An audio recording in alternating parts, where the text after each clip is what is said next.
Joshua LaFon with Simply Vegas Real Estate, a realtor here to help educate current and future Las Vegas locals on selling and investing in real estate. You're probably asking yourself, educate. Yes, there's a surprising amount of adults that when it comes to real estate, don't know the right questions to ask, don't know where to start, and think they need a lot of cash to buy a house in Nevada, which simply isn't true. So Josh has decided to make it his responsibility to teach his clients what they need to know, and equally important, what they need to ask to help ensure making their home ownership dreams a true reality. So make sure you call or text Joshua LaFon today at 702-813-0533. This has been another paid advertisement from Joshua LaFon with Simply Vegas Real Estate. Make sure you give him a call, 702-813-0533.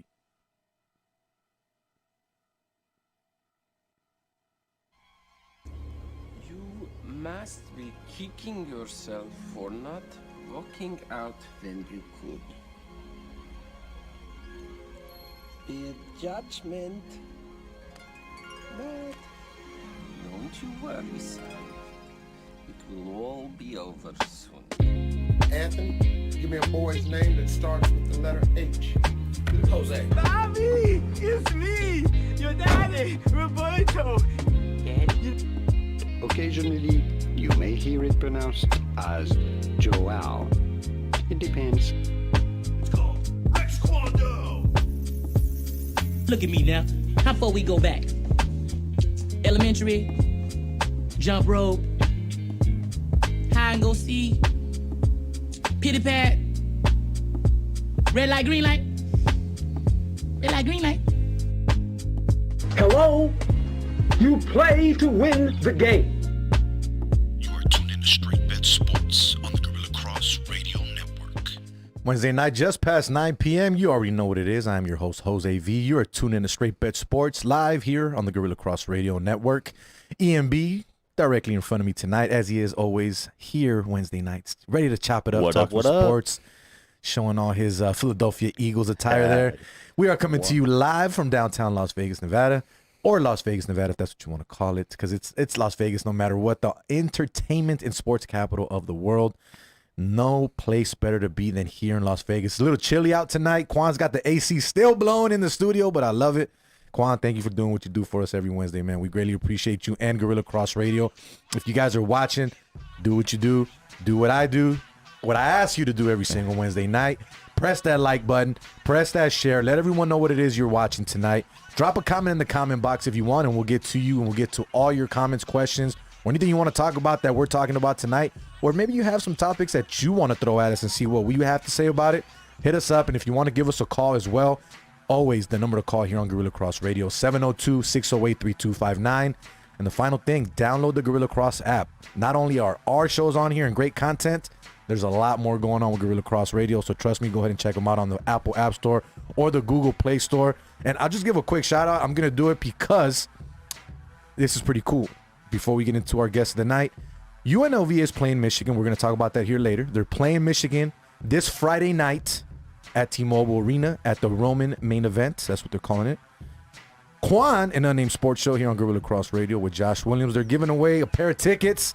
I have not shared the link yet. I will do so on my Facebook and my Instagram and Twitter as well. But if not, go check it out right now. Gorilla Cross Radio on all social media platforms. Trust me, 2 free tickets to the game, Quan. Is that right? I got that correct? Oh, a couple tickets to the game. There we go. Could be more than that. So if you want to watch UNLV play the number 4 team in the nation, I believe, even though they lost last night, which is kind of tough, hey, check it out. Free. You can't beat it. It's going to be fun. So shout out to Unnamed Sports Show. Go ahead and check them out on all things social media as well. And every Tuesday, is it Tuesdays? Mondays? Mondays here on Gorilla Cross Radio. But anyways, let's have some fun now. Let's chop it up. Primo Eddie, I appreciate you on the Facebook as he is every single Wednesday. But we got a guest. First time for you. Yep. Because you haven't spoken to our good friend here. But this guy's more like a brother to me, man, if I'm being honest with you. I see this guy as family. Saw him and his pops at the Golden Knights game about a week ago, and every time I see them, man, it's a great conversation, fun times. I don't even have to be drinking to have a good time with these guys, which is amazing. But let's go ahead and bring him on in. He is Rampart Casino's race and sportsbook manager, and my brother, Dwayne Colucci. What's going on, my man? How you doing tonight? Doing well, Jose. Thanks for having me on, and definitely cool to have Ian joining in. So I like this, definitely. and always a family vibe. Always, like you said, always could kick it without drinking, without partying. Just a family atmosphere between my family and Jose. Definitely appreciate you. And I'm gonna put you on the spot because I said it at the Knights game. I'm ready for dinner at the Colucci house. I need my my real Italian dinner. So I'm ready, man. We're gonna make this happen, brother. You know that. Welcome to the show, Dwayne. First time me and you. How are you doing? Very good, very good. How's Pops doing, by the way? Stop by as well. We'll have plenty. How's Pops doing? He's doing good, Jose. He's doing really good, and he had a good time at the game last night. We really enjoyed ourselves. I tell you, the Knights are going to have some growing pains now. I keep telling people this.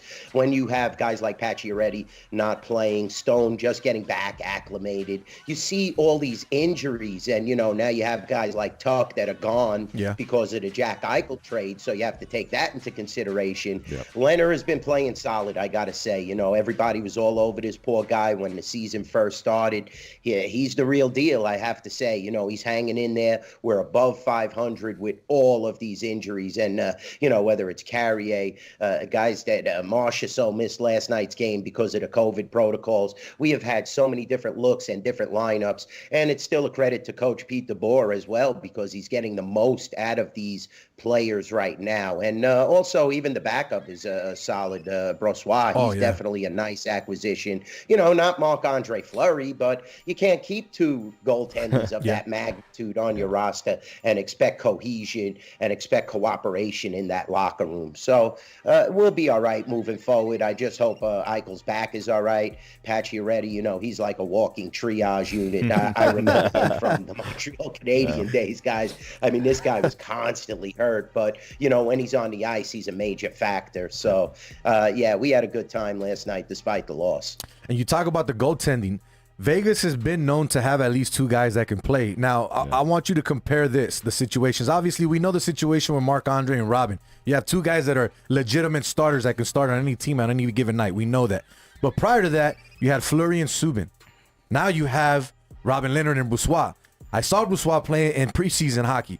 The guy is really, really good. Yeah, and they both look really good. And I believe he can be a starter if he had that possibility or that chance somewhere else. Which situation do you think is better? The Fleury-Subban situation they had or the situation they have now at goaltender?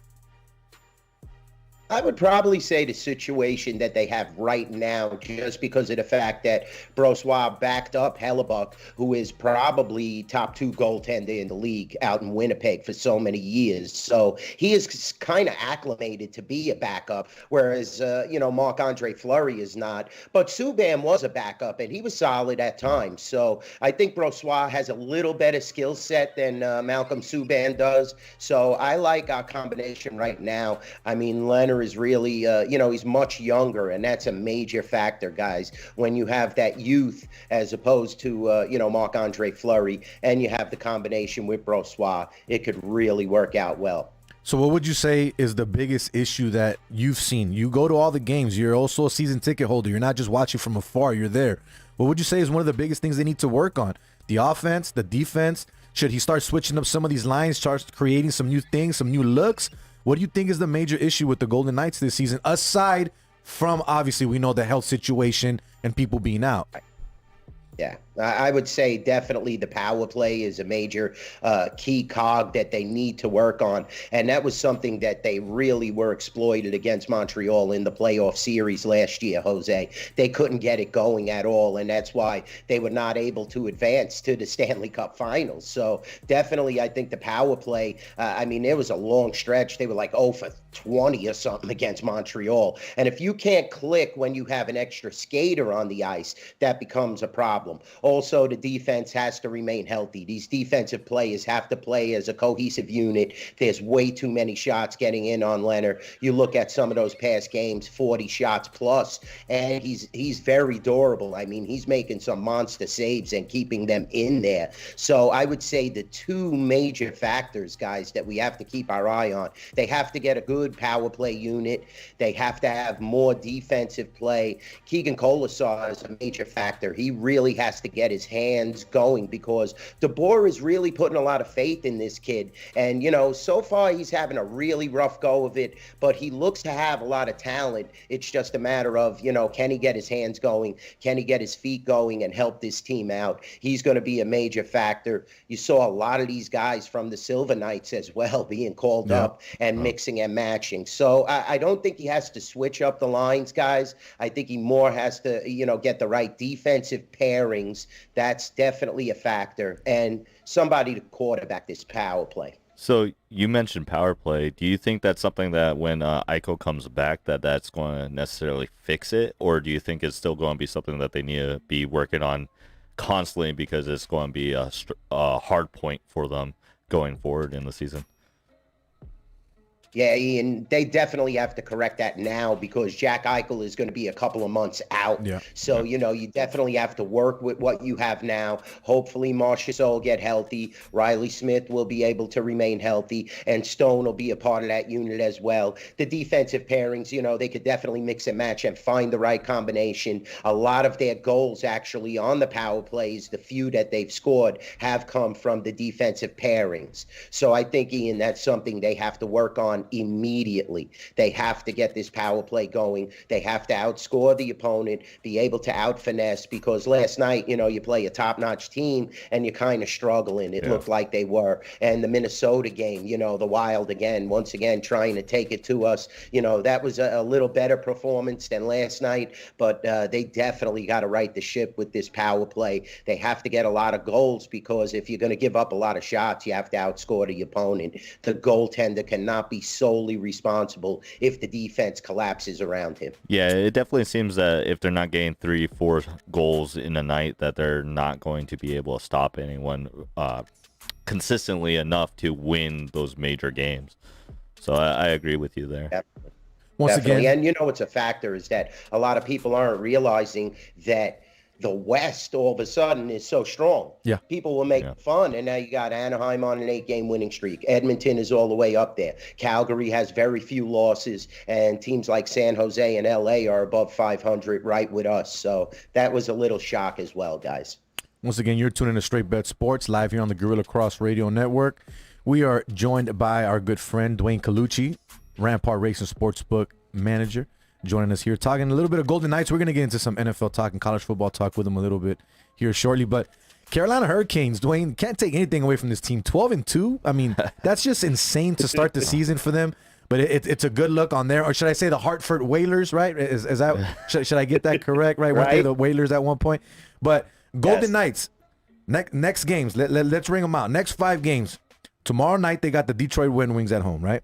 Saturday night, Columbus Blue Jackets.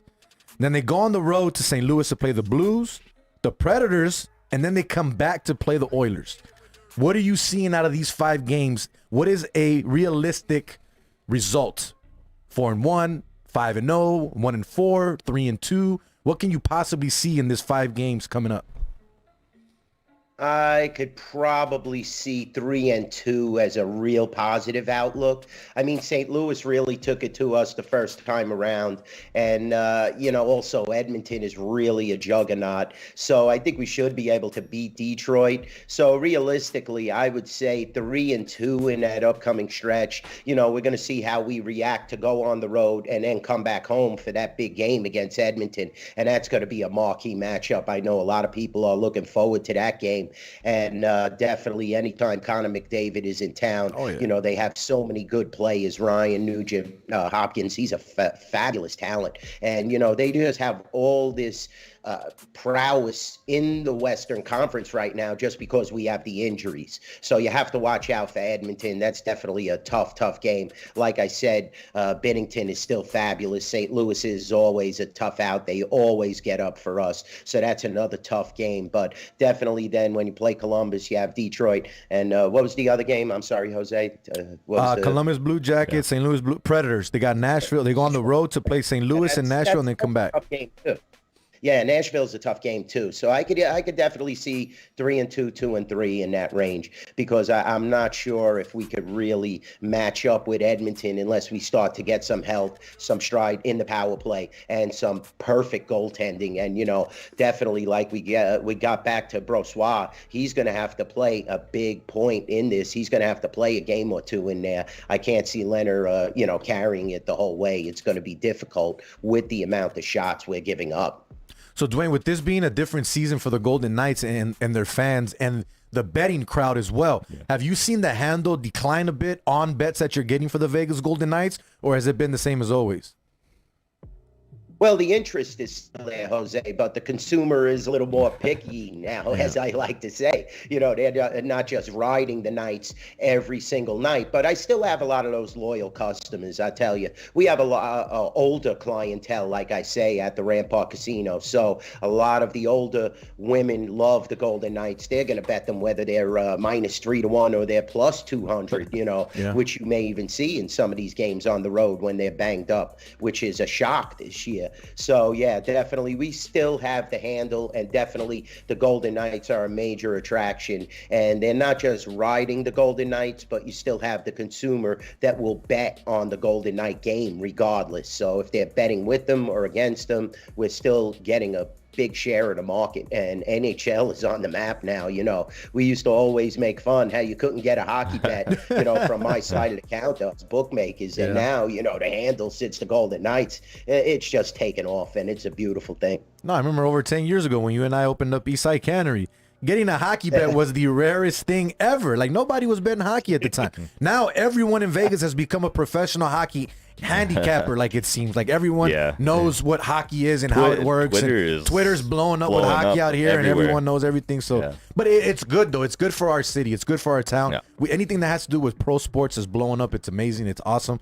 But I'm happy, man. I hope the Golden Knights get it together. Obviously, not the season that we've expected, but they've also haven't been fully healthy. Let's be real. They haven't had everyone. They haven't had their actual team, but it's good. Growing pains. It seems every week we talk about their depth. I mean, very rarely are we actually talking about their starters. So it's good. It's a long season. Let's just wait it out. So we'll see how they end up. But Dwayne, before we move on to the next topic, how's the podcast going, man? Tell me about that. Tell us a little bit about that. How's the podcast going?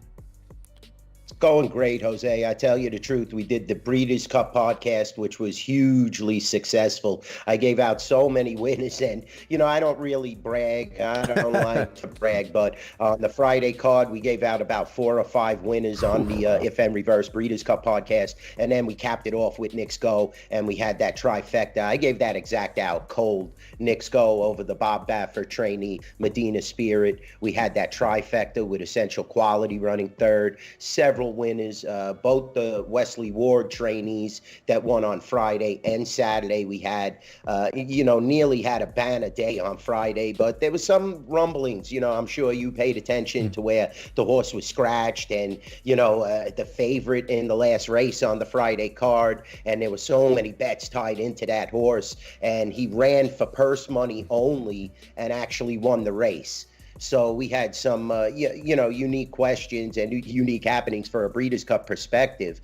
But the If and Reverse podcast, we gave out a ton of winners. And, we're plugging along. We're doing our thing, Jose, and really appreciate the support. We go over NFL matchups, NHL. Any questions are encouraged. We go over almost every sport. I'll throw UFC in there, boxing, what have you. And it's just a real good podcast if you're into, getting my side of the counter, the bookmaker's point of view. I'll throw a few old school stories from back in the day in Brooklyn and, and in Queens and that, and my stomping grounds. So, if you're into learning what a bookmaker does and how we perceive things, this is the podcast you definitely want to listen to, because I address those things. It isn't just touts and giving out games and stuff like that.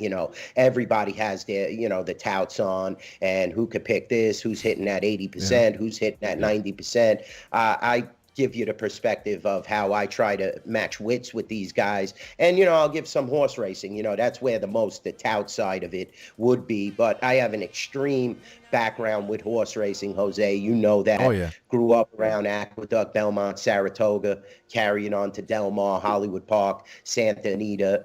Just love horse racing, and my background is really strong when it comes to that. So that's where I'll give you my handicapping expertise, because I'll be the first to tell you I can't beat the NFL guys. That's why I'm on my side of the counter. Yeah. I'd much rather try and get people to bet on certain things and lure them in than try to beat an unbeatable entity, basically. How does your sportsbook feel about you giving out winners? With the horse racing, it's good, Ian, because they really enjoy that. Now with the hockey, that's another story. Because, I'm on with Jimmy Ott, Baton Rouge, ESPN, and they're really starting to get hockey now, and they love it, because I gave them, I believe it was like I was on a stretch last year, 25 out of 28 selections. Oh, so man. It's kind of tough if my public starts to listen and starts parlaying and betting these games. Yeah, you might be out of a job pretty soon. I don't say that many picks. But Dwayne, I wanted to tell you, man, that picture you posted on Twitter the other day where the guy's sitting outside and it says off-track betting, that brought back so many memories for me as a kid, because my mom was a bartender at a VFW when I was younger. The guy that ran the VFW, he was a bookie. They had freaking TVG on TV all day, and I would bet with him. That's where I learned how to bet horses. Now, granted, I don't know the ins and outs of horse racing like Dwayne does. Dwayne knows it a million times over compared to what I know. But that picture, Dwayne, I just wanted to tell you, man, it brought back a lot of good memories for me, and it's awesome. And it ties back to the podcast that you're not just a guy that's a sportsbook manager that's trying to give you numbers. Like, you're talking to people as if I was at the book and you were giving me the time of day, which normally you can't give your customers the time of day that you want to, because you're so busy, because you're in the back, or you're accommodating other guests, or you're doing running lines or doing other things that you have to do. So I get that. So if you guys haven't checked out the podcast and you always wanted to know what it's like to just sit down and chop it up with someone that's behind the counter and knows what they're doing, trust me, man, this is the podcast to check out. Dwayne knows what he's talking about. And like you said, he's giving out winners. If you want to scratch your itch and you want to know what horse racing is all about, follow the podcast, man. Definitely. Appreciate that. Now football. You know what's funny too, Jose? Yeah. Is that picture? It's great. That's in New York. That's an OTB, old school OTB in New York, in my stomping grounds. And I used to hang out in places like that. Okay. I tell you, we had one right around the corner from where I grew up on Grant Avenue in Queens. So those places are real. So Dwayne, let's talk some football with you now. We'll talk NFL first to get that one out of the way, because I know Bradford here has a lot to talk about. He's got some things he wants to say. But the one topic that I wanted to bring up with you, obviously, you're the bookmaker. You're behind the counter. We're seeing a lot of primetime home dogs hit in the NFL this year so far. I'm not sure what the number is, but it's a pretty high number. We had 2 hit just this week. We had the Thursday night game with the Miami Dolphins beating the Ravens at home. Yep. And then just the other night on Monday night, another primetime dog, the Niners taking out, which the team that a lot of people have is the favorite to win the Super Bowl or go to the Super Bowl, and the Rams. Right. What are you seeing when it comes to these primetime dogs? Like, have you been following that, and have you guys been hit hard on these bets? We're seeing a good hold percentage. I mean, some of the games, Jose, I mean, how do you figure Lamar Jackson's going to lose a game like that and in such dominating fashion? How is Matt Stafford and Cooper Kupp not clicking? But I think that was more of a game of circumstance, where the 49ers were in a position where they had to win. How many games could they lose on at home, I should say, and, not even show up, basically? So Jimmy G played very well in that game. But from my side of the counter, we're seeing a great handle, and we're seeing a great hold percentage, because in November is such a unique month, and I stress this all the time. It's usually in favor of the bookmaker. And, I hate to tell the public that, but you look at what happened over the past couple of weeks, and just, Buffalo losing straight up, Dallas losing straight up, then the big bounce backs this week. So, you would get a sense it evens out, but then you throw in a game like the Tampa game, where Tampa Bay just can't even perform, and that just helps us as well. So you have a lot of different games that add to our whole percentage and have been unique decisions for us this year, and especially those primetime games, like you said. I mean, you're seeing tons of upsets, big double-digit point spread favorites, road dogs, I should say road favorites that are losing. And, it's just been a unique NFL season this year. And the teams that seem dominating are really not that dominating. So anybody could beat anybody on any given Sunday. And, you see that week in and week out. At first, the Chiefs looked horrible. Now they look like they're finding their stride. Pittsburgh seemed unbeatable. Now they look terrible, especially without Big Ben. Like I said, Buffalo losing to Jacksonville. How do you figure that? I mean, that's just incredible. Dallas, they get blown out. Then they come back, blow out Atlanta. So all these teams that are perceived to be the front runners for the Super Bowl have had hiccups. And, I believe Tom Brady has lost 3 times on the road already this year. So unique happenings, guys, and definitely, especially on those prime time games. But it's not hurting to handle. People are coming up and bet. They love it. They're going to take their chances. We had good two-way action late on that game. It was 3.5 Rams was the closer. So, I think it was a good spot for the 49ers. Some of these games are lining up where it's good spots for the underdogs. Gotcha. That being said, that there's no real contender right now. How do the books look at it in general when they're setting these lines? Do they really heavily contribute what happened last week? Does that contribute in setting the line? Is it injuries? Is it the money that's coming in on these teams? What is it that contributes in setting the line each and every week?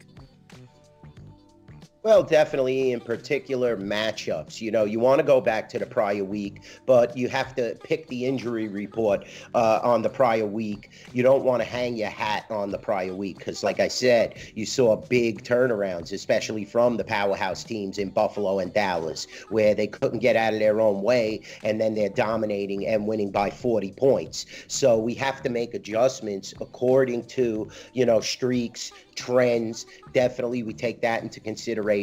Weather situations. You have to keep your eye on these COVID lists. These guys are getting COVID late. Yeah. You're seeing with Kyler Murray, they're starting to play games with him on the injury report. You didn't know really until the last minute that he wasn't going to suit up this week. And they're an ordinary team without him and without Hopkins. So definitely we have to watch all these happenings and watch the sharp money. And there's definitely, some of those sharp bettors that could dictate the flow, and you start to get a sense that the other sharps are going to fall in line. So we always have to monitor the bets, monitor the bet ticker, watch what's coming in across the counter. But when we originate the lines, we definitely have to base on what's going on the week prior, and if there were any injuries, if there were any significant happenings or, squabbles. You look at the Raiders. I mean, it doesn't have anything to do with injuries. It's guys that are just, personal issues, the head coach, wide receiver, and, another player. So it's been a unique NFL season. And as a bookmaker, Ian,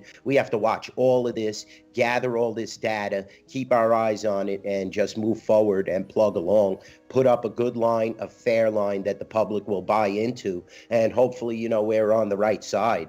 And, it's even more intense when we have to make these parlay cards and put them out with a set line that stays on Thursday. We can't change the lines on the parlay cards. So, we have a big parlay card handle at the Rampart and South Point. So when we have to stick with one line, that's where it gets intense because you can't move the line on the parlay cards. So, it's great during the NFL and college football season, but it's difficult as well. It's not an easy job. Yeah. Is there any times where you feel like you guys overreact on the line? Like Rams just got blown out, so I don't know if that attributes to the line next week, but definitely. Ian, look at the line mistakes we made on the college board last week. I mean, you saw major swings where Michigan became a favorite, so we had an overreaction there on Penn State. We had another game, I think Notre Dame moved like 7 points. But, then you have games like Texas where, who knows what's going to happen? How do you figure these things?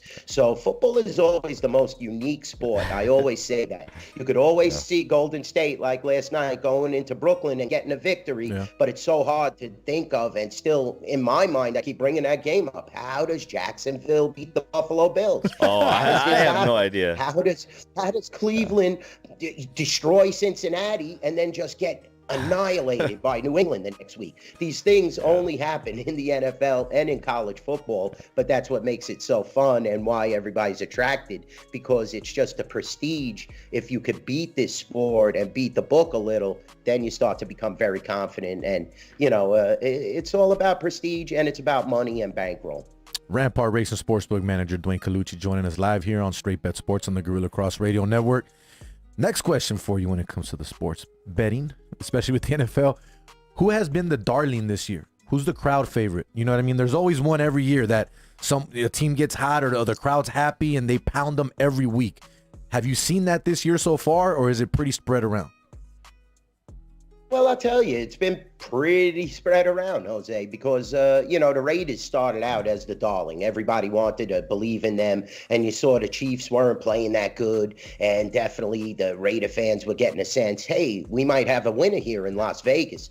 But that definitely went away. Tom Brady started off as the darling. They did bet him even against Dallas in that opening week, and Dallas hung in there. So he's always a major, major attraction. People love to back him. The Rams, people were starting to back. Like we said, they're definitely one of the top teams in the NFL, possibly a Super Bowl, favorite in the NFC conference. So there were a few trendy teams. Always Lamar Jackson, he takes a lot of action, especially when they're a big favorite. And, he's won us some money this year with some of them upsets against him, I have to say. But he's a fabulous talent. They're a tough team. And, Tennessee now, they're not what they're going to be, what they hope to be without Henry running the ball. So we went through streaks. I would say it started with Tampa, and the Raiders were the darling teams. Dallas, we always take a pounding when they cover and they're on top. America's Dallas, team. No matter how many people say they're not America's team, they're not a fan favorite, they're the most hated team.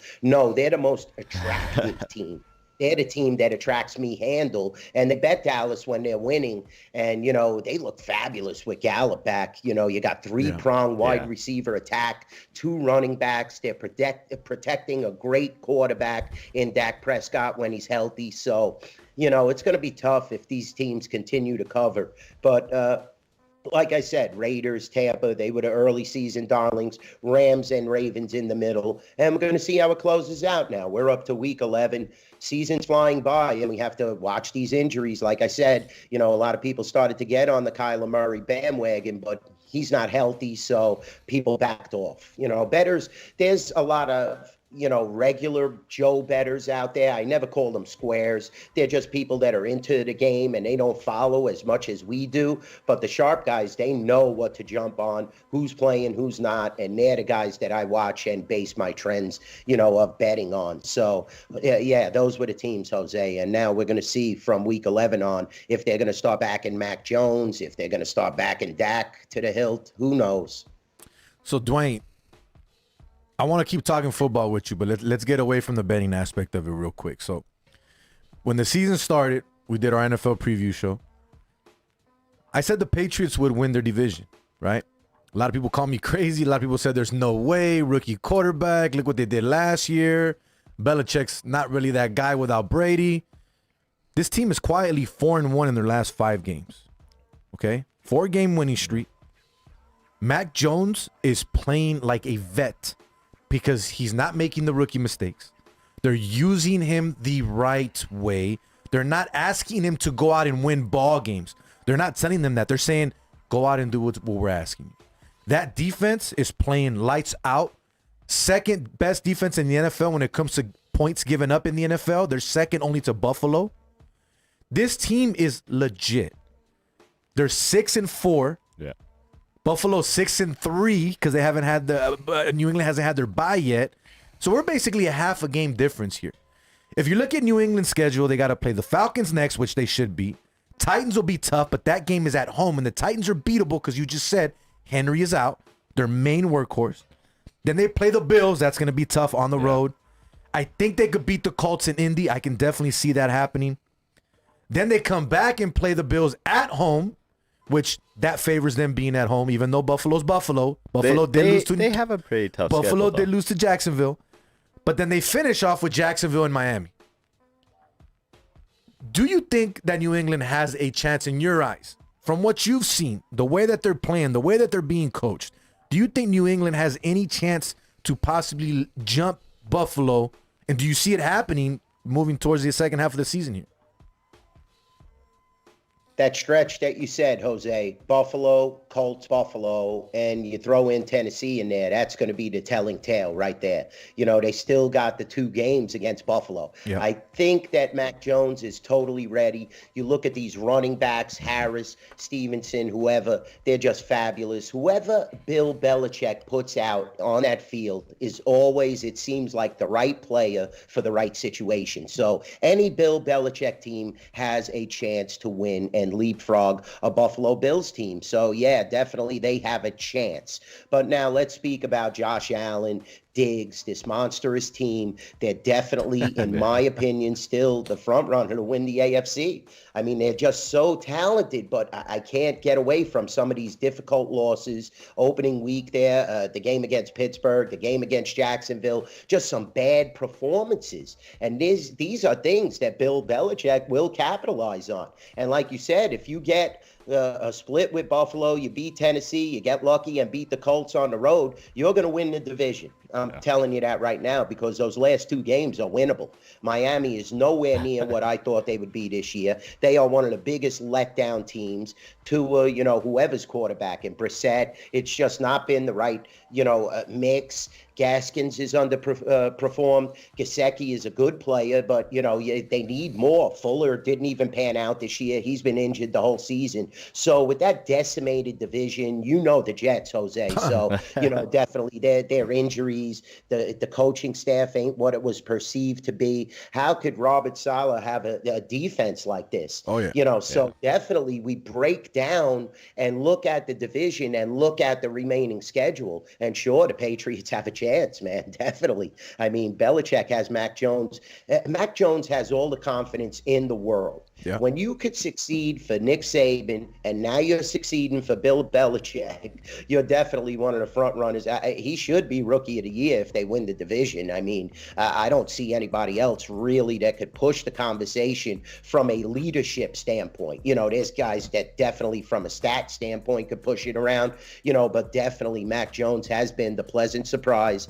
That's why they got rid of Cam Newton. It turned out to be the right decision right from training camp. Bill Belichick continues to impress. This guy, let me tell you, if he isn't on Mount Rushmore of coaches, I mean, I don't know what we're looking at. This guy has got to be the best just because he gets such demand and such performance. And the defense is solid, like you said, Jose. So Patriots are a force, definitely. And if they could win in that stretch that we spoke about, and that's a Tennessee team, like we said, Julio Jones is on IR. Henry's on he's out for the season. They could win that game. Colts are a tough team. Sometimes they outscore you. Sometimes they play good defense. So that's a tough game, and the 2 Buffalo games. So I'm going to be watching the Patriots, especially from a bookmaker standpoint. I posted last week, you saw, Jose, $13,000 money line wager on the Patriots at the Rampart, and that guy didn't even sweat. I mean, it was a coast from the get-go. They destroyed Cleveland. So they're definitely capable. And you saw Cleveland was able to manhandle Cincinnati, who's a good team. And if the Patriots could manhandle Cleveland, what does that tell you? And I said it before the season started, and I thought that Mac Jones could end up being the best quarterback out of this draft. Not this soon. I didn't think it would be this soon. But one thing that people did not talk about, and I mean, maybe they did, but I didn't see it. I didn't hear it. I didn't see it mentioned until this day right now during the season. It's not being mentioned. Bill Belichick was given a gift. Let's be real. Mac Jones is not being coached by Bill Belichick right now. Bill Belichick and Nick Saban are best friends. Yeah. You're telling me these guys are not talking on a daily on how he was coached in Alabama and how he can be coached in New England? I mean, that's why it works, and that's why it's working. It's Bill Belichick. He knows what he's doing. I'm a Jets fan. I should know. He's been murdering us for over 20 years. So it worked out perfectly for him. There's so many players that end up leaving New England and having disastrous times with teams, and then they go back to the Patriots and they're fine. So it definitely goes to Bill Belichick and his ability to put plug and play, like you said. The thing about Mac Jones, though, is he is a hyper efficient quarterback. He always has been. What was Tom Brady? A hyper efficient quarterback. So I never really thought that Mac Jones was going to struggle too much because of the system that he is going. I mean, it is almost like an ultimate tribute to Tom Brady by them drafting him, because this guy is a Tom Brady clone. He's 6'4". Tom Brady clone. I mean, he's 6'4", and he doesn't have the greatest arm strength, but he doesn't need it because he's great on anticipation throws, and picking apart defenses, taking what they give him, which is Tom Brady's bread and butter. I'm not going to call this kid Tom Brady, but I'm just saying in terms of play style, they're the most realistic. He was the most realistic player that was close to Tom Brady. True. So it makes sense that they drafted him. I think that Belichick loves those types of efficient players that are going to make mistake-free football. He doesn't really care if you're making all the plays on the field, because the way that Belichick's coached and pretty much his entire career is mistake-free football. And that's how he wins his games. So before we continue here on Straight Bet Sports with Dwayne Colucci, Rampart Racing Sportsbook Manager, live here on the Gorilla Cross Radio Network, I got to let you guys know about the raffle that we got going on. We've said it before. We'll say it again. We're going to show you guys right now here on the screen. And I'm also going to put the link for you guys to donate if you want to. Once again, we're doing a raffle. 2 Raider tickets, a pair of Raider tickets this Sunday against the Cincinnati Bengals here live at Allegiant Stadium. $10 a raffle ticket. You can buy as many raffle tickets as you want. Joshua LaFont from Simply Vegas Real Estate and myself will be going live on YouTube, Twitter, and Facebook to announce the winner, draw and announce the winner live on Friday. The time is to be determined. We have not figured that out just yet. Might be in the middle of the day, might be in the afternoon. We don't know. But I'm going to go ahead and post the link right now on the Facebook page, and we'll also post it on Twitter if you guys want to go ahead and check it out. $10 gets you in, man. You can donate as much as you want. All proceeds go to the schools in Southern Nevada, CIS. It's a foundation out here in Las Vegas. Josh is not keeping any of the money. The show's not keeping any of the money. So it's 100% legit. Joshua does this all the time. He's always in high schools doing things, supporting and sponsoring and doing all that. So big shout out to him. So check it out, guys. I just posted it on the Facebook page. So if you're watching the Facebook feed live, it's in there. It's in the comments. You guys can click on it and go ahead and do so. Enjoy the game this weekend. Hopefully you guys win. If you do, hey, congrats. If not, on to the next one. Big shout out to Shadow Ridge High School in Silverado. I'm taking my daughter and my wife to the game tomorrow. My daughter is a Shadow Ridge senior, so she wanted to go ahead and check that game out. We're going to Allegiant, so it should be fun. Tickets are $14, guys. If you guys want to go watch some football, football's on all day tomorrow. Bishop Gorman is playing tomorrow as well, one of the championship games, so should be fun time out there. And final thing I need to say before we continue with Dwayne, I got to say it. November 17th is one of the greatest days ever, because it's the day that God brought my mother, Aurora Angel, into this world. Today is her birthday, and I just want to say, Mom, thank you so much for everything you've done for me from my childhood, not growing up with my dad, and it being tough, and everything you did for us. I greatly appreciate you, and I love you so much, and I thank God that you're still around and you're still here to enjoy your birthday and still be with us. So, Mom, I love you so much. Happy birthday. But let's move on with some college football, Dwayne. Gotta talk some college football, man. College football rankings are out. I want to get your thoughts on that. And I also want to see how this is affecting you as an odds maker, how the lines are being affected, if any, when it comes to the stuff that's coming out. So we have 2 polls. We know that the AP poll for the coaches, and then we have the college football playoff rankings. Now, the biggest topic of conversation here is, does Cincinnati deserve to be in the top 4? We're looking at teams like Oregon and Ohio State, which are above them, which have played each other and have beat one another, as Ohio State losing to Oregon in Ohio State. Now, there's a whole bunch of different possibilities here that can happen. There's teams behind Cincinnati that quite possibly could leapfrog or join that conversation if they win out or beat a couple teams, being Michigan State, Michigan, even Notre Dame, which I don't think Notre Dame can leapfrog Cincinnati, since Cincinnati already beat them at Notre Dame. Now, does the way that the rankings come out and the odds and the standings, Dwayne, does that affect you guys at all when it comes to the way you're making your odds? Or to you, the rankings mean nothing? It's the opponent that they're playing that very next week.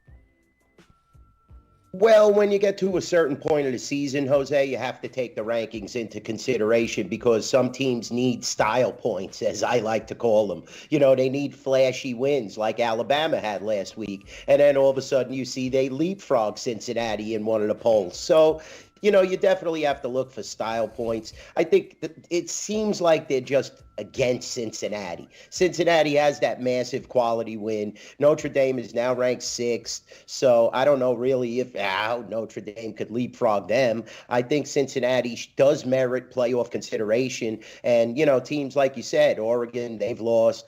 You look at Oklahoma, they've lost. Everybody's lost, except Georgia. Georgia is the one standout. They are by far, in my opinion, the best team in the country. Now, definitely a well-coached Alabama team by Nick Saban in an SEC championship game can get their message across, possibly upset Georgia. We've seen it happen many, many times. But, yeah, definitely you have to, at certain points of the season, look at these rankings. And if teams feel, especially SEC teams, Jose, they could leapfrog a team like Cincinnati just because of strength of schedule. If it's a one-loss SEC team and they happen to upset, say, in Alabama along the course of the way or whatever, they could definitely get into position. So bookmaking, yes, you have to definitely look at the rankings, but I like to look at the opponent. I mean, that's what it's all about. You can only go so far on the style points. You also have to consider bowl games later in the season. Are you going to risk injury if you're winning 50-3 against New Mexico? I don't know. I just don't get it sometimes, but you have to take all these factors in. Like I said, everything is a factor when you're making a line and hanging a line on these top 5 or 6 teams. And I'm looking at them and, it's definitely solid. You see Ohio State, like I said, Notre Dame, Michigan State, they got the victory against Michigan, but, they're not all there cracked up to be either. So, it's definitely tough this year. I know the cream of the crop. We've had Georgia as the front runner since the get-go. Future odds, they are by far a huge favorite to win this national title. So, when we look week in, week out, sometimes you do have to take the rankings into consideration and pump up the volume, as I like to say, because if you're looking for style points like Alabama was last week, they got them. I guess they felt that victory was more flashy than the victory that Cincy had against South Florida. So, that's how it is. You definitely have to consider these things, and you have to add a little to the point spread if you're getting a sense that the team is looking to blow somebody out. So, Dwayne, one thing that kind of worries me, let's say, is the whole Alabama LSU scenario again, and you probably know what I'm talking about. SEC championship game and all that. I feel that scenario happening again. And Joey Galloway said something the other day on ESPN, which I disagreed with 100,000%. He said, no one has been able to get close to Georgia this year at all. But he said if Alabama fights them close and loses in a tight, close game, that they still deserve to be ahead of Cincinnati. I disagree 100,000%. There's no way you can put a 2-loss team ahead of an undefeated team, right? I mean, if Alabama beats Georgia, it sucks. I get it, but it's probably going to be 1 and 2 again. I understand that because, 2 is beating 1. Totally understandable. And number 1's only losses to the top-ranked opponent. I get that. But, I mean, there's no way that you can agree with that statement. What if Georgia blows Alabama out? But then Alabama's done completely. But I mean, do you agree with that statement, Dwayne, that if they play them close, that they're there? I just think they put so much on the SEC. A lot. This is what I'm talking about. Yeah. You have a one-loss SEC team, and they're in a position to where if they happen to beat Georgia, like you said, then you got 1-2. Alabama will probably be number 1 if they won that title game. So, it's very unique when you're dealing with the SEC, but I agree with you 100%, Jose. I would never, ever say that a 2-loss team should be ahead of an undefeated team that was battle-tested, beat Notre Dame, beat Indiana, Houston, whoever was put in front of them, whatever wins they needed, they were able to get, and you're still going to penalize because of strength of schedule and just base every single thing on the SEC. Well, then we got to just eliminate some of these smaller conferences, go to a maybe Power 4 even, who knows? I mean, you're seeing all these colleges move around, and they're definitely trying to jockey for position, and the SEC is the biggest attraction. Yeah. Then, you look at the Big Ten, how many teams they have now, the Pac-12. So, yeah, I totally disagree with that. But when you're dealing with these major colleges and these name colleges, they're worried about advertisement, Jose. They're worried about, possibilities of, just how much attendance, how many ticket sales, how many jersey sales. This is definitely a factor. And this is a whole nother element where we don't get into how the kids don't get any of this. So, I totally disagree with what Joey Galloway is saying. Why do you penalize a team like Cincinnati because the name Alabama is there? Exactly. And Nick Saban and that rich history. And this is definitely why I always say, even if you're at the college level, it's a business. It is business. This is why you never know how a person's going to vote when, like he had said, what if Alabama gets blown out? Yeah. Well, they still might be in the top 5. Yeah. You don't know what these people are thinking. They're crazy when it comes to the SEC, when it comes to Notre Dame, when it comes to certain name colleges. We've seen it numerous amounts of times, and it could definitely play out, but I don't agree with it. So Goose chimes in. Goose Tom is a good friend of the show. Let the ball bounce. He chimes in and says, Dwayne is correct. This is an SEC poll. All the chips are put on that conference, and I hate it so much. And it's true. It's ESPN. They give the benefit of doubt always to the SEC teams, but nobody else. Nobody else ever gets the benefit of doubt. And it's always Alabama. These SEC teams are I hate the way that they do like the rankings narrative of college, because I really do agree that they need to make it so that every single team is eligible for the playoff, like eligible to at least get there just based off of their record. Like I've never understood how like a 10-5 team versus a 10-2 team or an undefeated team. Like I've never understood how strength of schedule can dictate whether or not a team makes the playoffs or not. That to me doesn't make sense because you're setting the schedule. So now you got to understand this, and it sucks, but it's the truth and it's the reality. It's all about the money. Yeah. Dwayne kind of mentioned it. Who's the popular team? Who's going to sell the seats? Who's going to travel? Which sucks because it shouldn't be about that. When these kids, they're kids. They're not, pro athletes yet that are out there playing in the NFL or whatever it is. They're trying to make it. They're trying to do things. But yet you're saying you're undefeated and you play in a Power 5 conference because technically the American Athletic Conference is a Power 5, one of the Power 5. But yet you're not good enough to get into the playoff. Like exactly, it's ridiculous. And the last thing I want to say about the college playoff and just college football in general, I'm sick and tired of the narrative, a good loss. You lost. I don't care if you lost to a ranked opponent or not. You lost. Like they need to stop with all these good, there's good losses, or they lost to 3 ranked opponents. Those are 3 good losses. No, you got 3 losses at the end of the day regardless. Like there's no such thing as a good loss.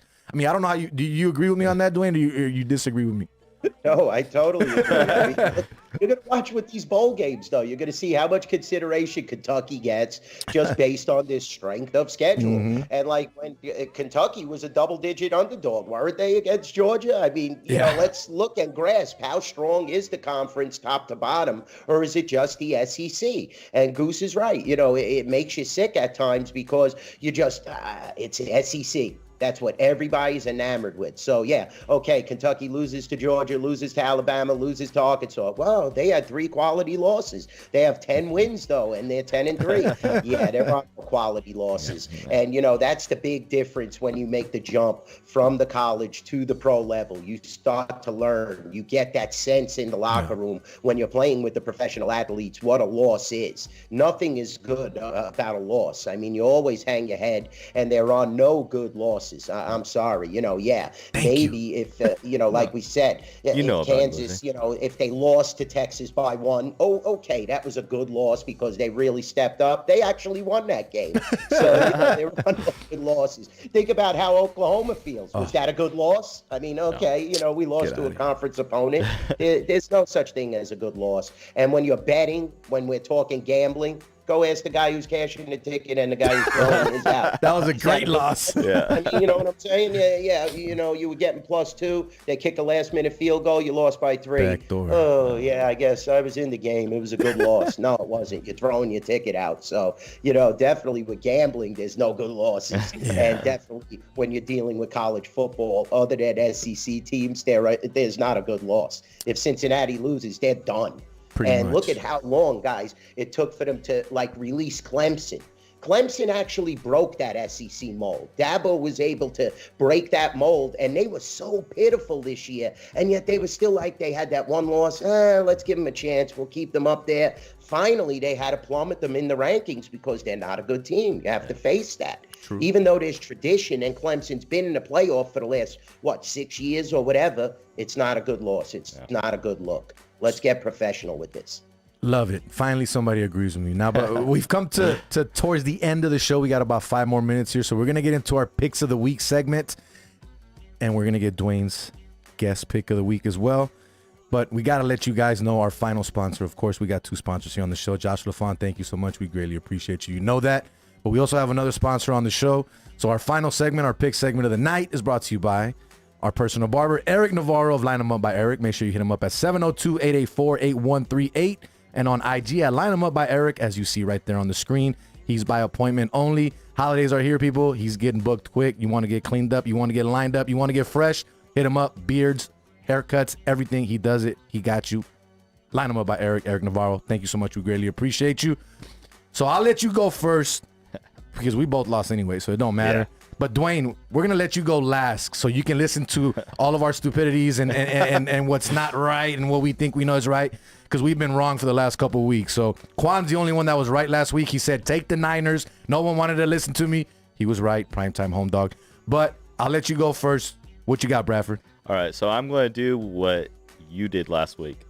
Except this time I'm hoping that I win. No, don't do it. Don't do it. No, I'm not taking a Jets. No, I know that. I know what you're doing, though. I know what you're doing. No, but my Eagles won this week. I like them. I think they finally found their offensive identity. I think Sirianni's working on that. He's getting better as a play caller as the season goes on. Hurts is getting better in his decision making as the season's going on. We get Miles Sanders back this week, hopefully. I really like this team against the Saints. The Saints are beat up. They don't have a quarterback. Some say that we don't have a quarterback, whatever. You might not. But I really like my Eagles against the Saints this week. It's -2.5, I believe. It's at home. It's at the Link. So I like this game a lot. Okay. So you got the Eagles minus, what was it again? Let me see what we got here. I think it's -2. We should be asking Dwayne. He's the bookie. He probably got the lines right there. -1.5. We opened it Eagles 1.5. I think it's at 2 right now. Okay. I'm not looking at the computer. So we'll give Ian 1.5. I think that Grant, I do think that line's going to shift. I think come closer to Sunday that the Saints are going to actually end up being the favorites here. So I even like the Eagles as underdogs as well. All right, so I'm gonna give you my pick of the week. Kansas City Chiefs, and here's why. Another team that's 4-1 in their last 5 games. They're getting hot at the right time. They just went on the road and beat the Raiders, which is a conference game, division game, right? Which is huge to get their psyche going. You needed a big win like that, especially against an opponent like that. And now you're going to play the Cowboys, a team that I think is a fraud. 7-2, but I honestly believe that right now, and I said it before the show, they could be 4-5 right now. Look at 3 of the games on that schedule that were very close that they could have lost. They barely beat the Chargers. They needed OT to beat the Patriots. And I forgot what the other game was. But still, they could easily be 4-5 right now. I mean, a completely different team than what we see. So with that being said, I'm taking the Chiefs at home against the Cowboys. Money is 50-50 from what I'm looking at right now, so it's still early. It's only Wednesday. Give me the Chiefs -2.5 against the Cowboys. Dwayne, to close it out, what do you got? Who do you like? Give us one of your picks today. Well, guys, we got 7 games where the point spread is 3 or less. Yeah. So this is a pretty competitive week. You know, that's what our message is, basically. You know, I can't agree with you, Jose, even though I'm a Cowboy guy. They're definitely not a fraud. And if the Chiefs defense doesn't come to play, this is not the Raider offense that they're dealing with. The Chiefs have to play the way they did against the Raiders for you to cash your tickets on that game. And don't get me wrong, I'm not going to bet that game or pick it. I think that's the toughest game on the board. Yeah. I think Ian makes some good points. I think the Eagles, though, will remain the favorite. I think we're going to see Eagle money because, like you said, where's the quarterback play coming from? Yeah. I mean, Taysom Hill is men's amends. He's night and day. Yeah. And, the other kid is Trevor Siemian. So definitely, yeah, Siemian. So, that's definitely a tough situation to go into Philadelphia. I like the Eagles a little there. And but I'm going to give you guys definite. Here's the lock of the week. Okay, The lock. bounce back of the Okay, week. lock. Lamar Jackson is going to bounce right back against that pathetic Chicago Bears team. I mean, the Bears are so bad, guys. I don't care that he's going on the road. He said They're going to pathetic. dominate. They're going to confuse the Bears. That's why you're seeing us hang a 6.5 point spread right there. Okay. I think that definitely the Ravens are going to get the money. And I like the Ravens a lot this week. And that's definitely my money will be on it. I bet. You know that. Of Jose. course, yeah. You guys know that. So, I'm not a guy that doesn't back it with the money. I'm going to have money on the Ravens this week. Probably a lot of teases, straight bet, and, some parlays too. There it is. We got all our bets, our free picks of the week. Hopefully we can look better this week. Ian's got his Eagles. I got the Chiefs. Dwayne is taking the Ravens with the bounce back. We'll see how it goes. But Dwayne, we've come to the end of the show, my man. We greatly appreciate you so much, as always, coming on. Thank you for Plug away one more time. Let everyone know where they can find you on social media, Rampart, and all things, everything, Dwayne Colucci. Yeah, thanks, Jose. I really appreciate it. And like you said, I'm there at the Rampart on a daily basis. I am the manager of Race It Sports over there. You can find me on Twitter predominantly at NYBookie Dwayne, D-U-A-N-E. That's at NYBookie Dwayne. Also on Instagram, Facebook. Ask questions. Questions are encouraged. Like Jose gave a fabulous plug, the If and Reverse Bookmakers podcast. It's the only bookmaking podcast out there where I give you, direction from my side of the counter. Like I said, no touts, no BS, just, straight bookmaker talk on there and a lot of horse racing talk. But yeah, I'm found, easily on social media. I appreciate all the plugs and all you guys do. And come and see us at the Rampart. Definitely. It's a great time. We have one of the few buffets open in town. Great deli that's right attached to the Sportsbook. Great sports bar.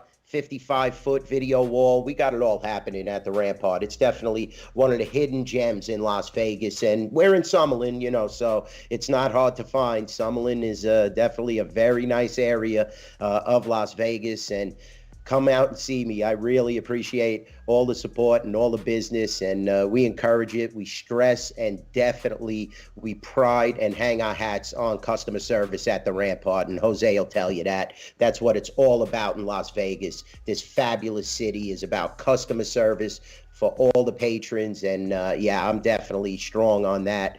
And thank you for having me on once again. And fabulous show, as always. Straight Bet Sports. Thank you, Jose. Thank you, Ian. My man, Dwayne Colucci, greatly appreciate you, as Dwayne. always. Ian, final thought of the night before we go as well. So are we doing our spaces on tomorrow? Yeah, we will do it tomorrow. Okay, I'm off for the next couple days. So. There's a lot of stuff we don't always get to talk about on the show, it being an hour long. So make sure you chime in on Twitter. We have my Twitter, which is IanB_sports, as well as Jose underscore, Volante. right? Yep. Volante. We'll have our spaces at around 9 p.m. ish. AM. You're right. 9 a.m. tomorrow morning. We'll get all those things that we weren't able to get on this show. Make sure you like, subscribe, and also share this stream with all your friends. Make sure that they're coming in watching us every week. And then my final thought, big shout out to UNLV Sports. UNLV men's basketball started 3-0. They play this Friday night against Michigan at T-Mobile Arena. Go check them out. Senior night for UNLV football at Allegiant Stadium as well against 22 in the nation, San Diego State. My big shout out goes to Chuck Williams, Charles Williams, senior running back for the UNLV Rebels. Broke over 4,000 yards career rushing last week. Over 250 yards, 3 touchdowns. Broke Icky Woods' records for most carries in the game as well. I had him in front of me on the field. Got some video, got some tape, got some pictures. Big shout out to you, young man. I hope he gets a look in the NFL. Senior Bowl people, if you're watching this, we've been posting it all over Twitter. Yep. Big shout out to Joe Rigo, Franchise Sports Media. Let's give this kid a look. Till next week, Jose V, EMB, Quan 59, Straight Bet Sports here on the Gorilla Cross Radio Network. For Dwayne Colucci, our guest, we are out. Peace.